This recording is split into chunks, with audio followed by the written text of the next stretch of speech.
So what we discussed last time, what is the typical drill of our lives?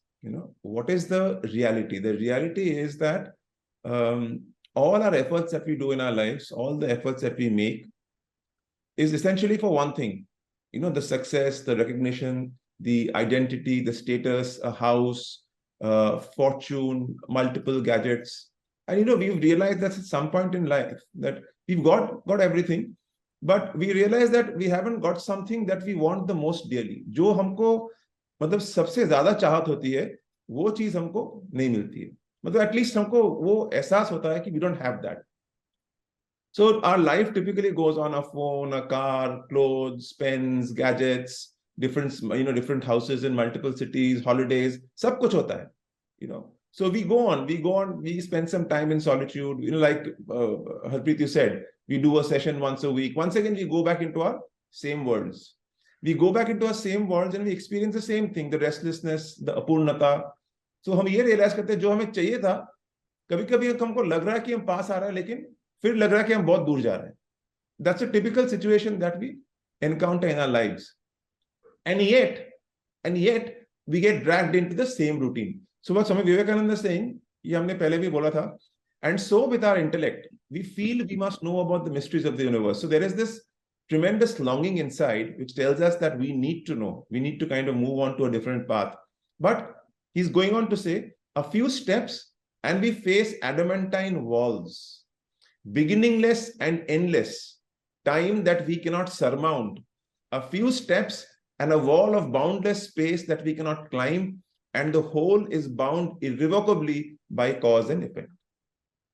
With every breath, with every pulsation of the heart, with every sense of the movement, we feel that we are free, and the very same moment we are shown, we are not.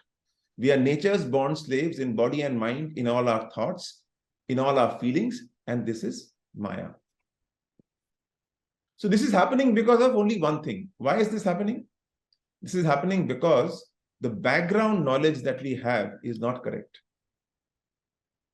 All that we are pursuing, all the pursuits of our life is actually driven by a body of knowledge that we call the wrong knowledge. Slowly, we understand the knowledge that we have is a wrong knowledge. And what does this wrong knowledge do? The wrong knowledge is actually the veil that is covering the right knowledge, which is inside all of us. Knowledge is actually inside all of us. It has to be manifest. When Swamiji says manifest your divinity, when we kind of go on to the process of manifesting our divinity, slowly, this right knowledge is manifest. The wrong knowledge kind of goes below and the right knowledge comes up. So this ignorance, we spoke about last time, ignorance, what Swamiji is talking about?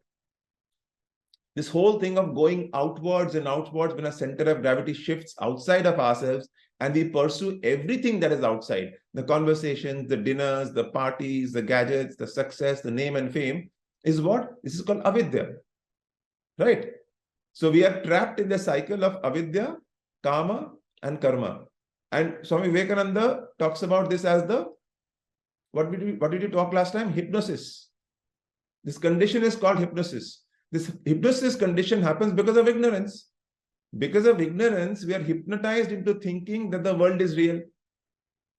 And we also understood Swami Vivekananda saying that Vedanta acquaints us with the science of dehypnotizing ourselves.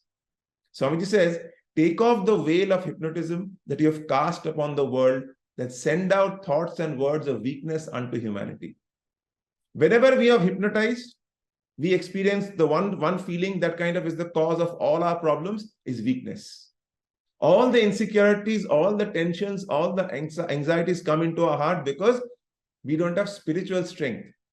And that is called not having spiritual strength is weakness. So Swamiji was asked in the West, Swamiji, are you not hypnotizing us? What was Swamiji's response? You're already hypnotized. I'm trying to dehypnotize you so that you can discover your real nature. And because of this hypnosis, what happens? What happens, Harry? I think we remain lost in our daily, what you call, undercurrents of work. Yes. Work, money, lost. Work, material satisfaction. Yes. We remain lost and the chasing continues. This chasing of the outside world continues. At some point, we realize we are actually chasing a mirage. Our thirst will not be quenched by the imaginary lake. And that is what we call because of hypnosis, we are constantly seeing a mirage. Mirage after mirage we are seeing, and that spell is not being broken. So we had the beautiful example, no? What Swamiji said. Swamiji was actually traveling from Junagadh to Kutch, and we experienced a lake. He was every day of the week he was traveling, and he was kind of experiencing that whole concept of a mirage. Suddenly he realized, I'll not read the full thing. The last part of Swamiji's recollection I will read. It says, and with a flash it came to my brain.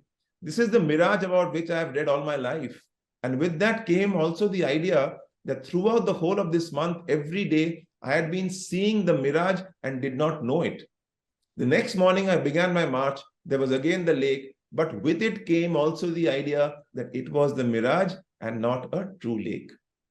So this is a very important part, because when this understanding is extremely clear in our minds, then what happens is that our interaction with the world slowly starts changing.